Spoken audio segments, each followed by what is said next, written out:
Discussed about the water, कितना water हमारे earth पर अवेलेबल है, different forms of water, right. Now we are going to start our next topic related to chapter number 16, water a precious source. Our next topic is water cycle. Water cycle क्या होता है वो हमारा next topic है। Water cycle जो है वो हमारे लिए बहुत इम्पॉर्टेंट है। वाटर साइकिल की वजह से ही हमारे अर्थ पर जो वाटर का बैलेंस है वो मेंटेन रहता है। यदि वाटर साइकिल ना हो, अच्छे से ना मूव ऑन करे, तो हमारे जो अर्थ पर, हमारे जो एटमॉस्फेयर पर जो वाटर है उसका जो पूरा साइकिल क्या हो जाएगा, वो खराब हो जाएगा। एक वाटर साइकिल की वजह से ही हमारे जो अर्थ पर वाटर मेंटेन है, अदरवाइज हमें बहुत सारी दिक्कत होती, बहुत सारी प्रॉब्लम्स होती। क्लियर। और जो ये प्रोसेस है एक रेगुलर प्रोसेस है बाय नेचर, इसको कोई ह्यूमन बीइंग नहीं कर रहा है, बाय नेचर हो रहा है, ये एक रेगुलर प्रोसेस। क्लियर। देखो पहले, water cycle is a natural process that continuously happens on the earth. जो वाटर साइकिल है वो एक नेचुरल प्रोसेस है, वो कंटिन्यूस हो रहा है, ये नहीं है वो रुक जाता है, रुक गया तो वाटर हमें नहीं मिलेगा। वो एक कंटिन्यूस प्रोसेस है जो अगेन एंड अगेन क्या हो रहा है, होता जाता है, अगेन एंड अगेन होता ही है। ओके। और ये क्या है, नेचुरल प्रोसेस है बाय नेचर, राइट। फिर उसके बाद वो कह रहा है The water cycle maintains the amount of water। जो एक वाटर साइकिल की वजह से ही अर्थ पर जो अमाउंट ऑफ वाटर क्या रहता है, मेंटेन रहता है। यदि वाटर साइकिल ना हो, जो अमाउंट ऑफ वाटर है ऑन द अर्थ पर वो मेंटेन नहीं रह पाएगा यदि ये वाटर साइकिल मूव ऑन ना करे। यदि एक वाटर साइकिल की वजह से ही जो अमाउंट ऑफ वाटर है हमारे अर्थ पर एक मेंटेन है। ओके। अब एक वाटर साइकिल होता क्या है, ये तो समझ लिया कि वाटर साइकिल से हमें क्या क्या हो रहा है। नेचर एक नेचुरल प्रोसेस है, इससे वाटर का जो अमाउंट है मेंटेन रहता है। पर जो एक वाटर साइकिल है वो होता कैसे है, ये देखो, जो वाटर होता है, आपको पता है बहुत सारा वाटर एक कलेक्शन होता है वाटर का। वो कहाँ पे होता है, रिवर्स होते हैं, पॉन्ड्स होते हैं, लेक्स होते हैं, सीज होते हैं, वहां पे क्या होता है, वाटर का कलेक्शन रहता है। जब वाटर का कलेक्शन वहां पे होता है, जब उस पर सन की रेज पड़ती है तो वाटर क्या हो जाता है, हीटअप हो जाता है। वाटर क्या है, एक लिक्विड फॉर्म में है, वो जब सन की रेज उस पर पड़ेगी तो वो वाटर क्या हो जाएगा, हीट हो जाएगा। ठीक है। जो वाटर गर्म होकर किस में कन्वर्ट हो जाता है, वाटर वेपर में वो कन्वर्ट हो जाता है। जब एक वाटर वेपर में कन्वर्ट हो रहा है, देखो सबसे पहले कलेक्शन ऑफ वाटर कहाँ था, रिवर्स और लेक्स में, यहाँ बहुत सारा वाटर्स है। ठीक है।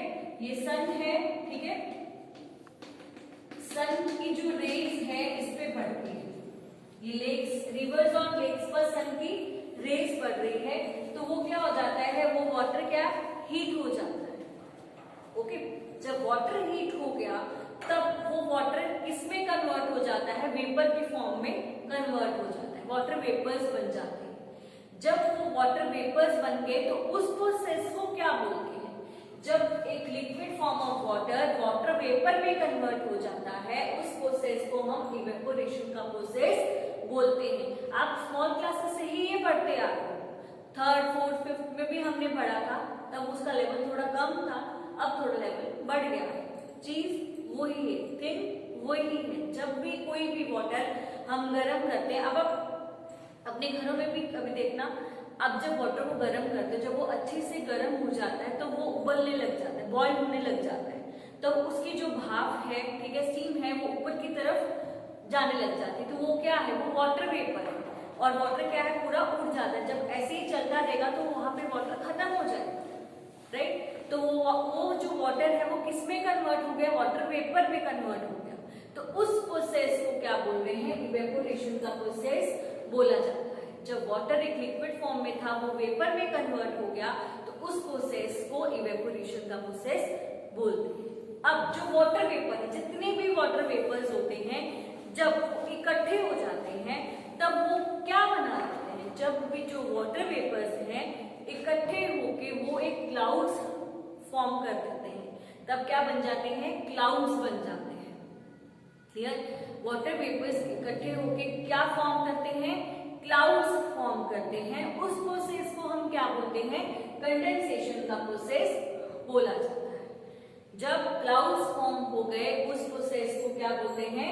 कंडेंसेशन बोला जाता है। सबसे पहले जब वाटर है वेपर में कन्वर्ट हो गया, उस प्रोसेस को हम इवेपोरेट बोलते हैं, इवेपोरेशन बोला जाता है।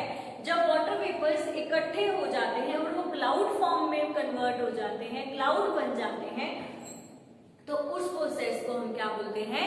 कंडेंसेशन बोला जाता है। क्लियर? इतना समझ में आया? इवेपोरेशन हुआ, फिर कंडेंसेशन हो गया। अब कंडेंसेशन के बाद प्रेसिपिटेशन होता है। ठीक है? प्रेसिपिटेशन क्या होता है? जब जो क्लाउड्स हैं, जब रेन होनी शुरू हो जाती है, ठीक है, तो उसको हम क्या बोलते हैं? प्रेसिपिटेशन बोला जाता है। जो वो क्लाउड्स रेन में चेंज हो जाते हैं।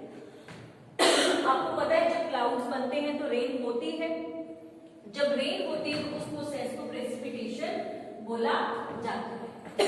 जब रेन हो जाती है फिर वही वाटर कहाँ पे जाएगा? फिर वो रिवर्स लेक में चला जाएगा, वहां पे कलेक्ट हो जाएगा। तो ये क्या है? वहां का वहां ही आ गया वो वाटर। जो ये वाटर चेंज हुआ था वाटर वेपर में, वो फिर वापस वहां पे आ गया रिवर लेक्स में। क्लियर? तो ये प्रोसेस कंटिन्यूस है, ये चलता रहता है। बाय नेचर ऐसा होता है, ये कंटिन्यूस है। पहले यहां से गया वाटर वेपर में, इवेपोरेशन का प्रोसेस बोला, फिर कंडेंसेशन हुआ, फिर प्रेसिपिटेशन हो गया। जब प्रेसिपिटेशन होता है फिर वो वाटर वहां का वहीं वापिस आ जाता है रिवर और लेक्स में। ये कंटिन्यूस प्रोसेस हुआ, बाय नेचर हुआ, इसमें ह्यूमन बीइंग का कोई हाथ नहीं है, बाय नेचुरल हो रहा है। तो इस प्रोसेस को हम वाटर साइकिल बोलते हैं। इसकी वजह से ही, इस वाटर साइकिल की वजह से ही हमारे एटमॉस्फेयर में, हमारे अर्थ पर वाटर का जो लेवल है वो मेंटेन है। ये हिल जाएगा तो वाटर का लेवल भी हिल जाएगा। क्लियर? आज का मेरा जो टॉपिक है यहाँ पे फिनिश होता है। नेक्स्ट वीडियो में